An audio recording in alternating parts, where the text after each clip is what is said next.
నేను ఫోను చేస్తే నువ్వు హల్లో అన్నవంటే బెల్లం బువ్వ కన్నా తీయగుంటదంట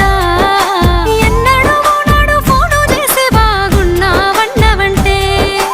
ఏడాది ఎండల్లో ఉంటేనై మోస్తున్న నా బతుకు కష్టాలని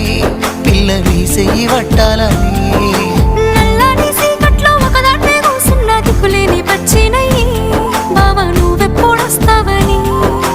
ఏళ్ళైపోతుండే పిల్ల ఎన్నెలొచ్చింది మన బతుకులా ఏలైపోతుండే పిల్ల ఏలు వట్టంగా వస్తున్నాయా ఇన్నాళ్ళ ఎడబాటు ఎడవాసిపోతుందిలే ఈ సీనయ్య గుండున్నదే సినదారా నీ కోసము